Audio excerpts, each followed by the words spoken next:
Продолжает наш эфир выпуск новостей. В студии Сергей Михедов. Здравствуйте. И вот некоторые темы. С рабочим визитом в республику прибыл полпред президента на Дальнем Востоке Юрий Трутнев. Вице-премьер знакомится с лесопожарной обстановкой.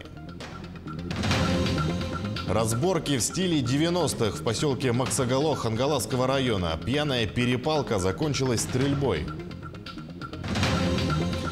Стал известен примерный возраст доисторических львят, найденных в вечной мерзлоте Якутии. С рабочим визитом в республику прибыл полномочный представитель президента России на Дальнем Востоке Юрий Трутнев. В эти минуты вице-премьер правительства страны работает вместе с министром по делам гражданской обороны Евгением Зиничевым и с главой Якутии Айсеном Николаевым. Сразу после прилета в столицу региона Трутнев провел совещание по лесным пожарам. Вместе с тем, прошу вместе, наверное, подумать о том, как сделать так, чтобы координация работы была более четкой, точно было влияние ответственности именно таких больших пожаров, когда не явно выходят за субъекты региона. Нам надо убрать все трепетации на пути тех людей, которые борются с огнем, потому что вот эти вот истории, когда им необходимо рубочным билетом для того, чтобы минерализованные полосы строить, это, конечно, никуда не годится. Ну и вообще в целом я прошу Россельхоз по минерализованным полосам еще раз привлечь науку, проверить, посмотреть, какие они должны быть, какой ширины. Они должны действительно защищать от ситуации, когда минерализованные полосы есть, и потом огонь это промышленность, конечно, недопустимо вызывает риски для местных жителей. Затем делегация с полпредом вылетела на пожары в Тастахский наслег Намского района, где зафиксирован высокий класс пожароопасности. Там Юрий Трутнев пообщался с пожарными, местным населением, лично осмотрел проложенную минерализованную полосу и пожарный разрыв. Сейчас работа продолжается в горном районе. Также в Якутск сегодня дополнительно прибудет вертолет Ми-8 из Амурской области. Об этом сообщил глава МЧС России Евгений Зиничев на совещании по лесным пожарам. Особо опасная ситуация сегодня в Намском, Горном, Усть-Алданском, Чурапчинском, Кобяйском и Хангаласском районе, сказал на совещании глава республики Айсен Николаев. Отмечено, что сегодня вертолеты Ми-8 работают в Верхневилюйском и Чурапчинском районах, а вертолет Ми-26 Хабаровского авиаотряда в Намском Улусе. Самолеты Би-200 тушат пожары в Верхневилюйском районе. Также в Якутск дополнительно прибудет вертолет Ми-8 из Амурской области. Тем временем летчики-наблюдатели авиалесоохраны сегодня искусственно вызывают дожди в центральной и юго-западной части Якутии по направлению Бердигистях-Мирный. Также в алмазную столицу дополнительно прибыли 75 парашютистов-десантников из Приморья и Хабаровска.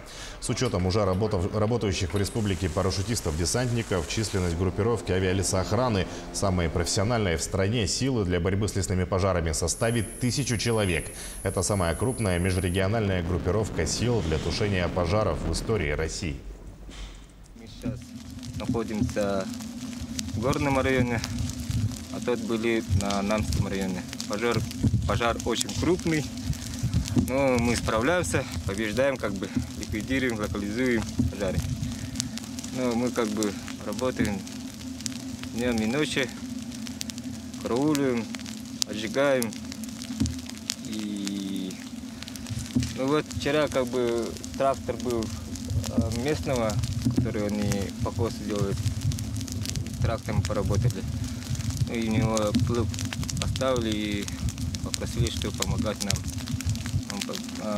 Удивили его и начали работать с ним. И вот начинаем отжиг после опашки. Также в ряде районов ограничат охоту на период действия режима чрезвычайной ситуации в лесах из-за природных пожаров. Глава Якутии подписал соответствующий указ. Ограничение охоты относится к 24 районам, где сложная лесопожарная обстановка. Запретить до отмены режима ЧС в лесах регионального характера охоту в общедоступных, закрепленных охотничьих угодьях и особо охраняемых природных территориях, говорится в документе. Минэкологии региона поручено обеспечить контроль соблюдения ограничений. А в поселке Максагало Хангаласского района мужчина, не дожидаясь сезона охоты, устроил стрельбу из ружья. Разборка в стиле 90-х произошла ранним утром в сквере возле комплекса «Цементник». Эти кадры сняли очевидцы из окна соседнего дома. Более подробно об инциденте рассказали в МВД. Словесная перепалка переросла в драку, во время которой 33-летний мужчина, ранее отбывавший срок уголовного наказания, схватился за нож и пошел на своего оппонента, 26-летнего, тоже ранее привлекавшегося к уголовной ответственности местного жителя. Присутствовавшие в сквере граждане пытались выбить из рук мужчины нож. В это время 26-летний участник инцидента ушел домой и вернулся оттуда с гладкоствольным ружьем. Он произвел один выстрел в воздух, с его слов, чтобы испугать оппонента, а когда это не воздействовало, произвел один выстрел в область живота. Потерпевший госпитализирован бригадой скорой медицинской помощи, стрелявший задержан. По данному факту проводится процессуальная проверка, решается вопрос о возбуждении уголовного дела. Мотоциклист погиб в Якутске накануне вечером. По информации госавтоинспекции, примерно в 21 час на окружной дороге мужчина 81-го года рождения, управляя мотоциклом марки Honda, не выдержал безопасную скорость, в результате чего не справился с управлением, наехал на бордюр, а затем на полном ходу опрокинул мотоцикл. В результате происшествия мужчина от полученных травм скончался в карете скорой помощи. В момент ДТП мотоциклист был в шлеме без специальной экипировки. К другим темам. Проект капитального ремонта проспекта Ленина в Якутске рассмотрен управлением госэкспертизы и получил положительное заключение. Центральную городскую трассу расширят до 4 полос по всей длине, а по обеим сторонам дороги добавят велосипедные дорожки шириной 2 метра и длиной 3,5 километра. Кроме того, отремонтируют почти 3 километра проезжей части и общей площадью около 70 тысяч квадратных метров, а также прилегающие к дороге тротуары и скверы. Старые ограждения и заборы, урны, скамейки, рекламные щиты и парковочные ограждения вдоль проспекта заменят на новые. Будет обновлено и наружное освещение. Его обеспечат двухторшерные светильники. Площадь озеленения проспекта увеличится в 2,5 раза, а на территории кинотеатра «Лена» создадут зоны отдыха. В Сунтарском Улусе компания ТТИНА за 25 лет работы вышла на новый уровень: интенсивное развитие производства и переработки сельхозпродукции. В создании компании и ее развитии огромную помощь сказал Алмаз-Эргиен-банк. С прошлого года компания, благодаря кредиту 45 миллионов рублей, полученному в Алмаз-Эргиен-банке, вышла на принципиально новый уровень.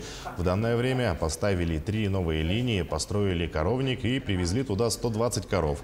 В планах увеличить поголовье до 400 буренок. Благодаря этому в 2 раза увеличился выпуск собственной молочной продукции. Все, что мы сделали за этот год и за предыдущие, было сделано за счет кредитных средств. Мы привлекли более 100 миллионов для строительства коровников, для организации сельскохозяйственного производства. Сейчас мы хотим его увеличивать практически вдвое. Результаты работы за год и увеличение собственной молочной продукции нам позволили уже в этом году выйти на рынок города Мирного. Этим самым мы исполнили желание нашего родного Улуса осваивать рынки Западной Якутии всего за год. И если нам помогут, то мы можем своротить горы, наверное. Мы работаем на качество и на результат. Установлен возраст пещерных львят, обнаруженных в вечной мерзлоте Якутии. Их обнаружили несколько лет назад. При помощи радиоуглеродного анализа удалось установить их возраст. А тело одного из хищников ученые склонны считать самым хорошо сохранившимся доисторическим животным.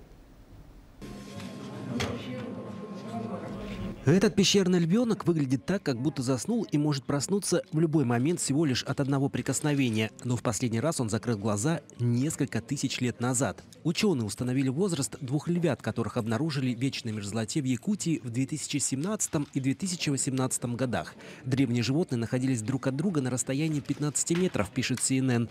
Исследователи предположили, что это брат и сестра, но радиоуглеродный анализ это не подтвердил. Выяснилась разница в возрасте у этих животных 15 тысяч лет. Львенок-мальчик, которого ученые назвали Борис, появился на свет более 43 тысяч лет назад, а девочка Спарта примерно 28 тысяч лет. По словам ученых, она едва ли не лучше всего сохранившееся животное ледникового периода. Ее когти все еще остры и способны до крови расцарапать руку человека.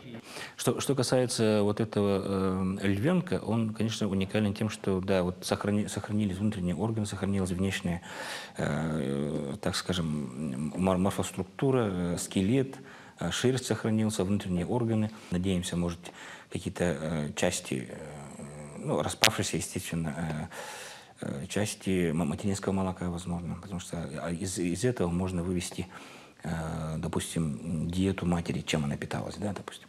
Это довольно-таки, ну, сейчас это уже возможно. По данным ученых, детенышам было 1-2 месяца, когда они погибли. Причина смерти неизвестна. Признаков того, что они стали жертвами хищников, нет. Компьютерная томография лишь показала повреждения черепа, вывих ребер и другие изменения в скелете. Учитывая то, насколько хорошо сохранились тела животных, после смерти они очень быстро были погребены, обращают внимание исследователи. Поэтому не исключено, что они погибли во время оползня или упали в трещину, которая образовалась во время сезонного таяния льдов. Мы продолжаем следить за развитием событий. Оставайтесь с нами.